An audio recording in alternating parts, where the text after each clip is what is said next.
Well, moms and grandmas, great-grandmas, adoptive moms and adopted moms and foster moms and spiritual moms, we do want to honor you today. We are so grateful for you. And we're not honoring you just because Hallmark told us that we have to or we're supposed to somehow, but because every single day in real, tangible ways, you reflect for us the character and the nature of God himself.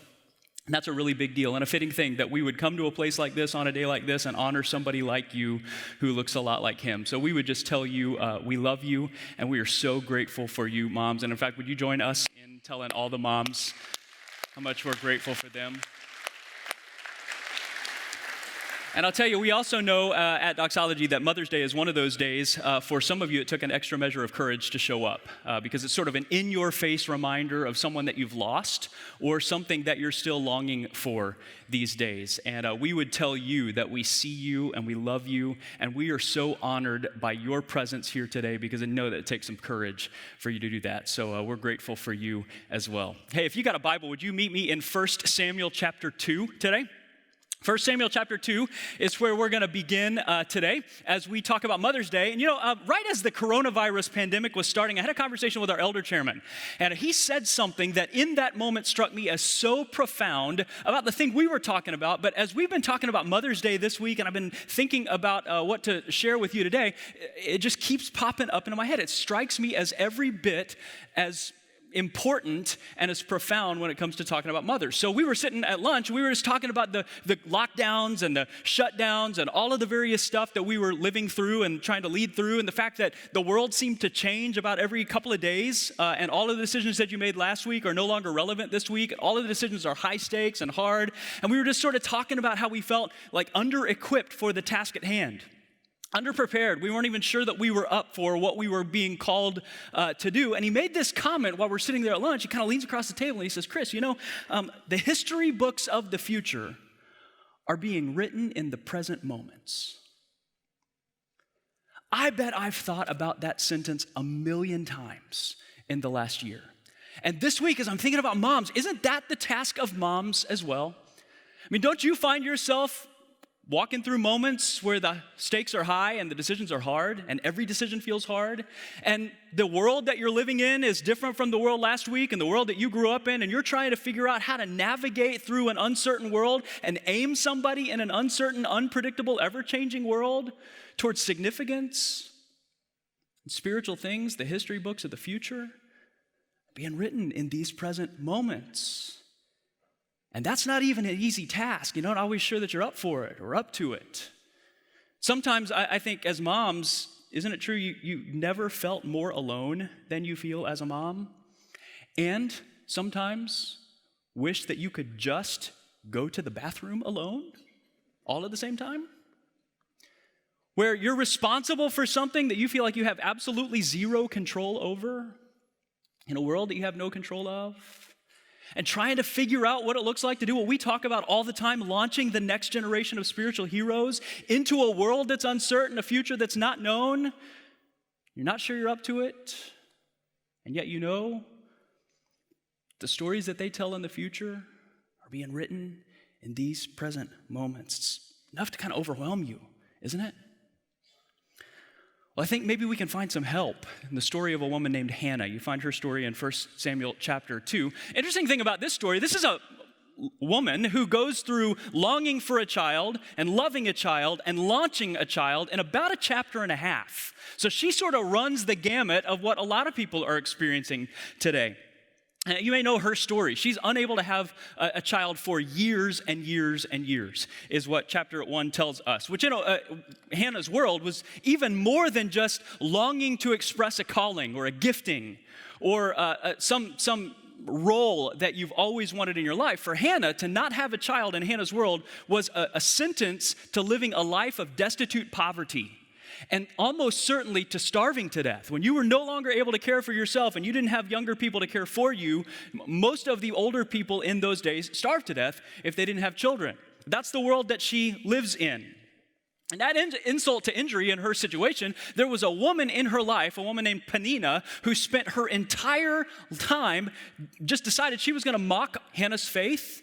She was going to irritate her privately and humiliate her publicly, all centered around the fact that Hannah kept hoping and kept praying and kept trusting in God, regardless of what her circumstances showed. And every single day, year after year after year, chapter 1 says, Peninnah mocked her, humiliated her, and irritated her. That was her story. And Hannah prays, God, if you will give me a son, I'll give him to you all the days of his life, which sounds like some of the promises that we tend to make with God sometimes, don't we? Like, God, if you'll just do this one thing, if you will just give me this one thing, if you will just let her notice me, I will go on the mission field, I'll start reading my Bible, I'll start giving, like all of these various things that we promise, sort of dangle the carrot out in front of God's nose to answer the thing that we want. You prayed prayers like that? So Hannah's like, God, if you'll just give me a son, I'll make him a pastor, which is what happened to me.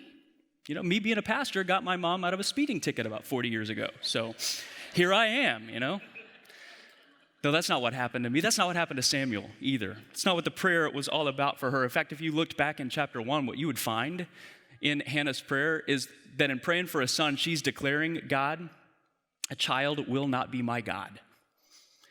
In real tangible ways, here's the deal. God, I will not, I'm going to give him to you. And so really, in a radical way, he's not going to be the anchor for my prosperity or my economic certainty or my hope for the future. He's not going to be a place that I fulfill my emotional longings. And some of the longings of my heart that only you can fill, I promise you, this child is not going to be my God. He's not going to fill some emotional void in my life if you give me a son. Which sort of invites the question a little bit when you read it, like, if it's not any of those things, why do you want a son so bad? Like, not going to mow the grass or put you up in a nice retirement home when you're older or even be around the house when they're cute? Like, what are we doing here, Hannah? And yet, if you look through her prayer and her longing at the very beginning, what you discover about her is there's a good theological reason that she's longing to have a child. And it's really not so much about her as it is her heart for the whole world. Related to something we talked about last week, from the very beginning, God creates humanity and he commissions them, remember, to extend paradise beyond the chaos, take it into the chaos, to be fruitful and multiply and fill the earth. It's not the only way to be a part of that. There are bigger other ways to be a part of that, but it's a specific way that from the very beginning, God desired to bless the world through the birth of children. And Hannah's saying in a really real sense, God, I want in on that. I want to be a part of your missional plan for the world. And the clearest way I can see to be a part of that from here is if you'll give me a son. And God does. He answers her prayer, gives her a child named Samuel. And when he's about 3 years old, she takes him to the temple to launch him. And as she does, she prays this prayer that is so powerful and so extraordinary, it continues to echo through the rest of the Bible. It shows up in a psalm, and it shows up really clearly in another prayer prayed by another mom about 1,000 years later about the son who was sent into the world to save the entire world. This prayer that Hannah prays continues to echo. And here's the really cool thing about the prayer. She prays this son over her son, and for this son, she asks for nothing in the prayer. The whole prayer, she doesn't ask for a single thing.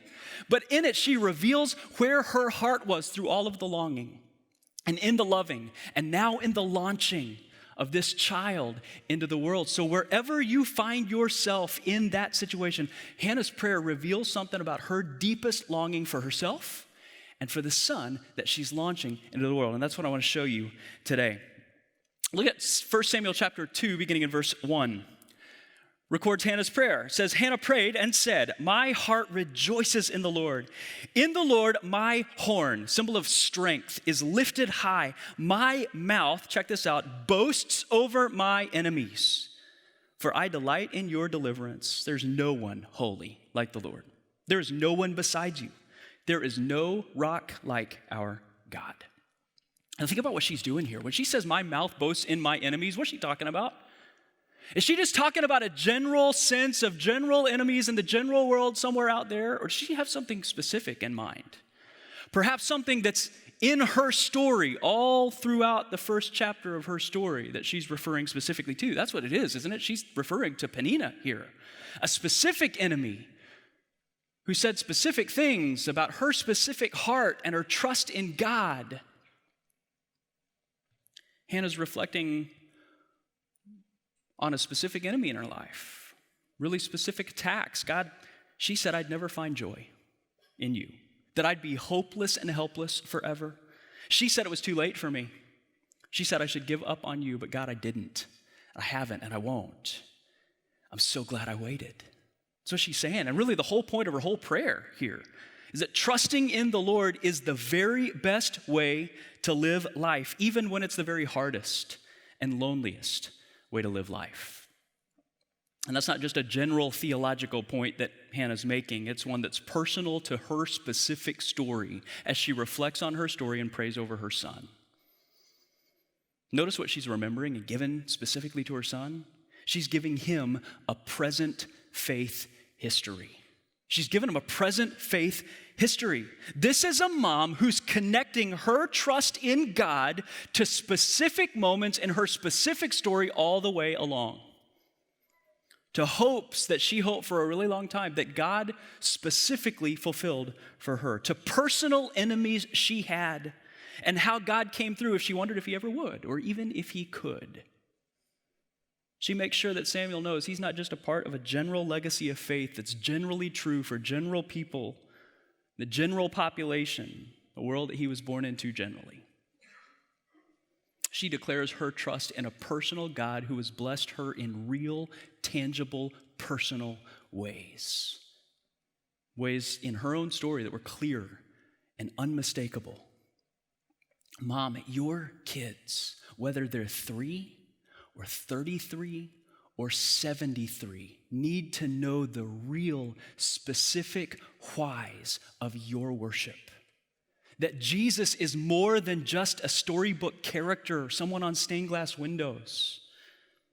They need to know about the specific difference that he's made in your life personally, the prayers that he's answered for you, the ways that you're trusting him in real life, in real time. In fact, in these verses, you notice that she declares 3 my's. Just my mouth, my horn, and my heart. She's saying, what I say, where I find my strength, and where I place my hope. It's going to be clear in the real world where I live.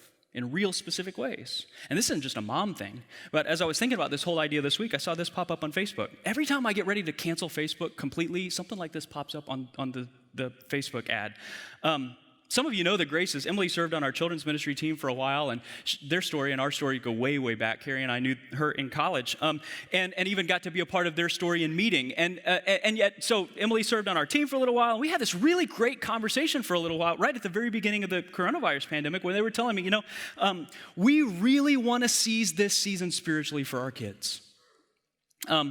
Especially while we're worshiping at home, like we want to make it a commitment. But even once we come back in person, as we're beginning to regather, we want to try to be really, really intentional. We begin to talk about what that looked like. Now remember, Emily served on our children's ministry team. Okay, so she's not down on children's ministry or the value that Hero Central has in the life of a family. Teeing up spiritual conversations to make you the hero in the life of the next generation spiritual heroes. She's not down on any of that. But they said, as we're coming back together, we really want to take a few weeks to just sit together with our kids and do this in front of them and worship in front of them and show them who Jesus is. We want them to see mom and dad worship. We want them to see mom and dad give. We want them to see mom and dad listening to a message and taking notes and applying the message in real ways. We want to have conversation about it with them and in front of them so that they can see us apply it in our everyday life. I don't think it's an accident that on the other side of that season, their oldest son said, hey, mom and dad, I want to find my hope, my security, my strength, my future in Jesus too. Look, we don't just need stained glass stories and storybook characters of lives that are marked by Jesus. The most powerful stories are the up-close personal stories of people that we trust, people who are near us, who have to trust Jesus and choose to trust Jesus in real, tangible ways. That's what Hannah shows us.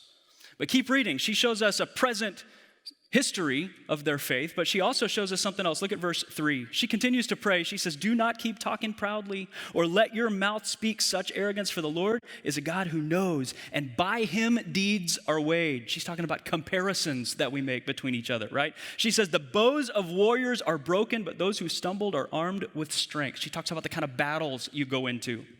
Those who were full hire themselves out for food, but those who were hungry are hungry no more. She who was barren was born 7 children, but she who had many sons pines away. The Lord brings death and makes alive. He brings down to the grave and raises up. The Lord sends poverty and wealth. He humbles and exalts. He raises the poor from the dust and lifts the needy from the ash heap. He seats them with princes and has them inherit a throne of honor, for the foundations of the earth are the Lord's. On them he set the world. Second thing that Hannah models gives to her son in this prayer, every mother's child needs, is a strong anchor. A present faith history and a strong anchor. If you just think back through those things that she declares, aren't they all of the kinds of situations that every single one of us is going to have to decide what to tie our life and our hope and our future to? She talks about things like the comparison game, the plans that we make for our lives. She talks about the battles that we face, about where we're going to anchor our confidence in life and death and eternity. She talks about poverty and wealth, talks about status and popularity. All the things that we tend to think make the world go round. She says, here's what I've learned. Here's what I've seen to be true. The foundations of the earth are the Lord's. The life that's drilled down into Him will not be shaken in all those areas.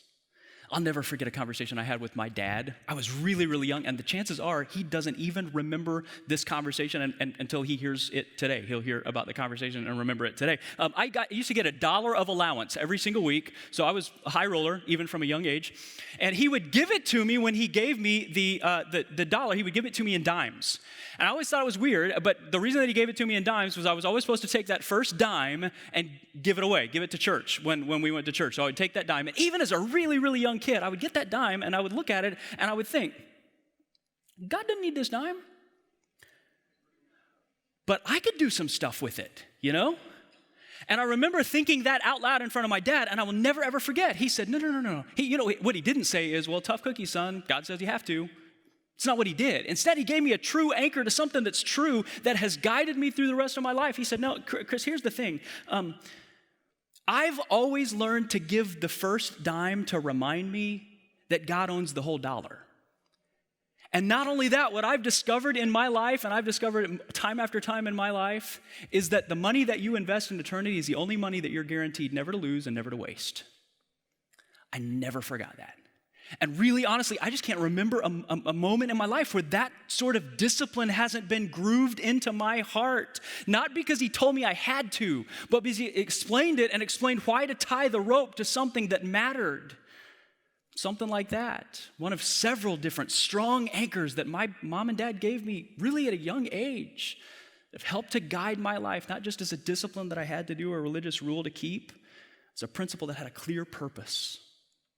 Keep my heart tethered to the purpose and the plan of a good God who has a good plan for my life and invites me to live in it.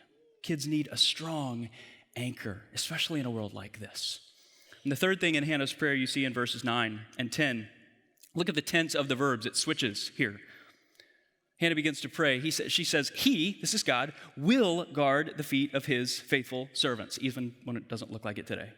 But the wicked will be silenced in the place of darkness, even if it doesn't seem like it today. It's not by strength that one prevails. Those who oppose the Lord will be broken. The Most High will thunder from heaven. The Lord will judge the ends of the earth. He will give strength to His king and exalt the horn of His anointed. Okay, think about this. Present faith history, strong anchor. The last thing is this, a true north.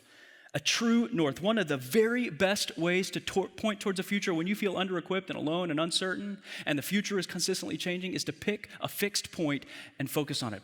Pick a true north. And in fact, I was going to call this something different in my outline this week until I heard a friend of mine who's a pastor talking about the difference between true north and magnetic north. Did you know there's a difference between those two things? So true north is fixed on a point, the North Pole. Magnetic north is what you find when you use your compass and you point back in that direction. It doesn't point exactly at the North Pole. It's just in the general direction of the North Pole. In northern Canada, there are some magnetic fields that have high iron ore in them. And so your magnetic north points in that general direction. But here's the thing about magnetic north. Magnetic north is always subtly changing, and it's different depending on where you are on the earth. Fixed point, true north. Changing point, magnetic north. Isn't it true?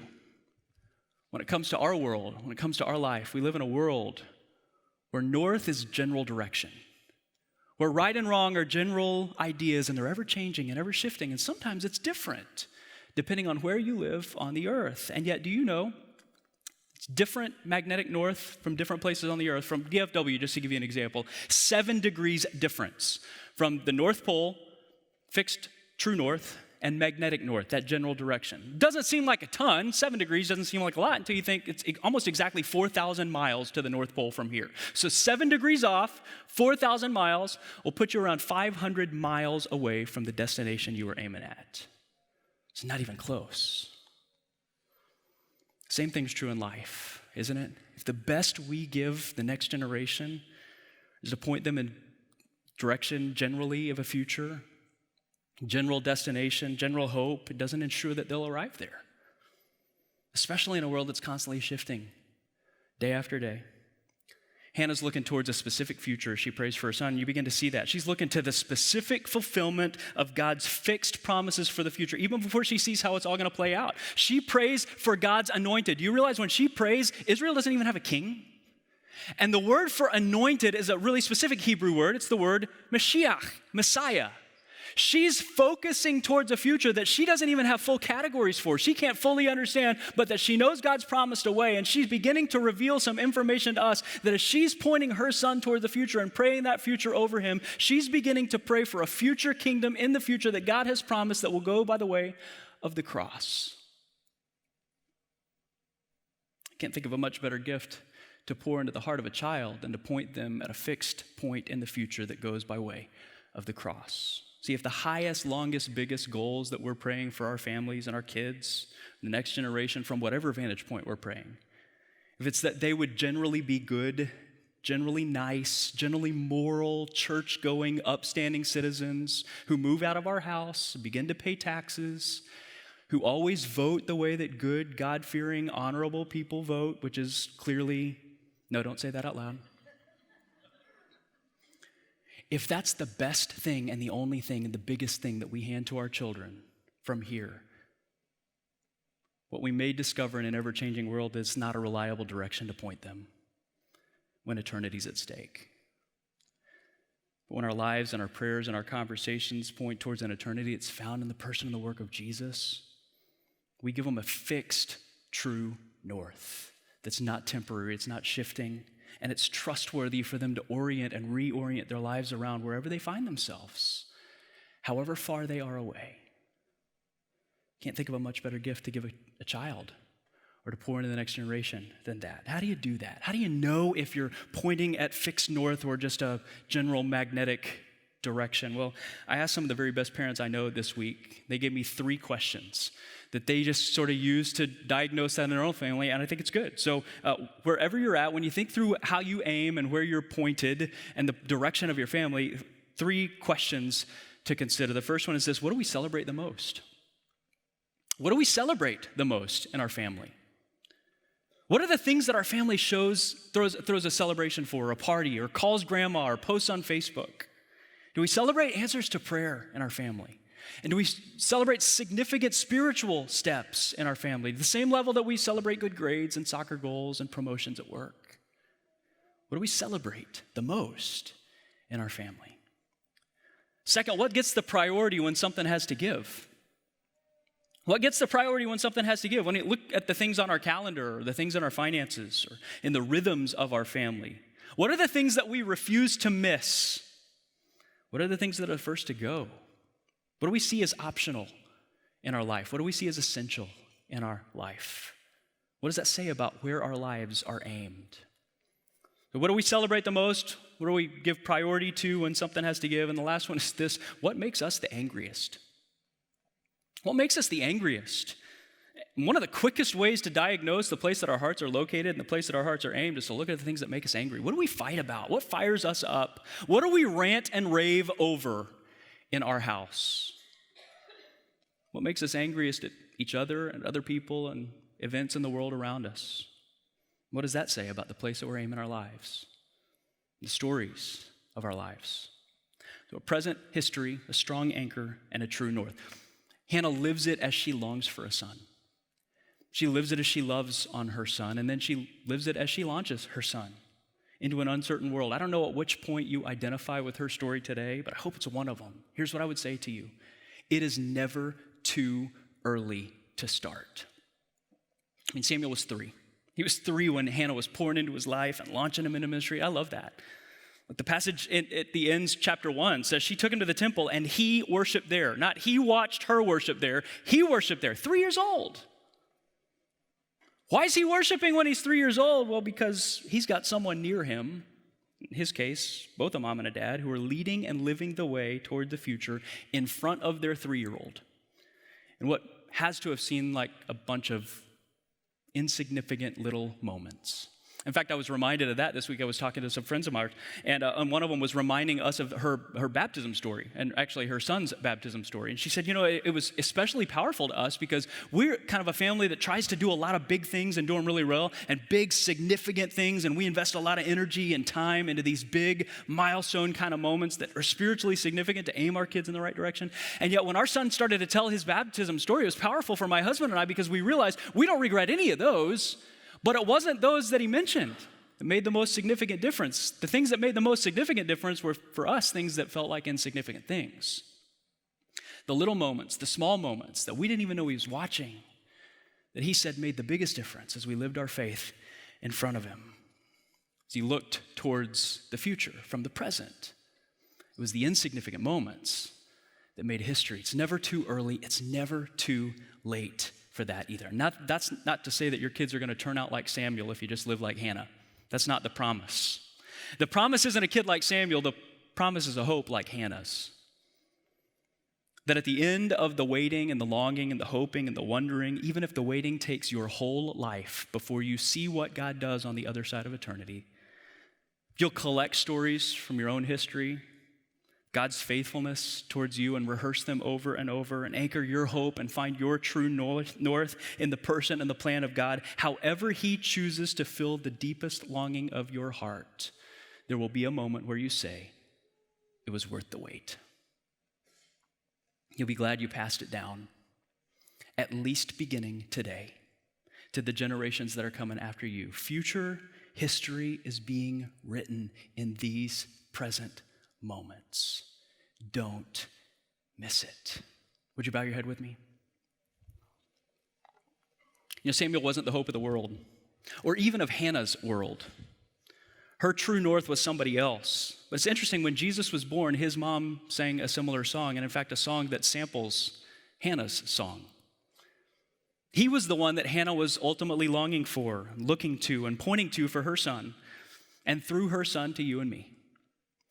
And more than anything else today, if you've never put your trust in the person and the work and the promises of Jesus, the Bible calls him the author and the finisher of our faith. He sees you and he knows you right where you're at. And he longs to be in a relationship with you to the point that he came to rescue you, to die on a cross for your sins and rise from the dead to give you everlasting life and his presence and his power from this moment forward for the rest of your life. And you can trust him right where you sit today. Or if you got questions even about what that means or what it looks like, you can head over to the Next Step Center after the service is over. We would love to talk you through it, or even just hand you a resource that can handle some of your questions today. Lord, for all of us, for the moms in our room, for the grandmas, for the great-grandmas, we thank you for them because they've shown us who you are, and in real tangible ways they've lived this out imperfectly, but we've seen you through them, and we're grateful. Lord, for the moms who are waiting, who are longing, who are hoping, Lord, we pray that they would wait with a fixed hope in the person of Jesus, that you would encourage them and uphold them as they wait and they trust and they long and they lament for you. Would you fill the void in their life while they wait for you to answer their prayer? And Lord, for all of us when it comes to the next generation, would we be people that launch the next generation of spiritual heroes in the lives of our own biological kids and the children that are around us, Lord, from Doxology Church? Would it be said that the next generation history stories of heroes in the spiritual realm, many of them launch from this place because of the way that we live, the way that we hope, the way that we worship, the way that we guide, and the direction that we point in everything we do. In Jesus' name, amen.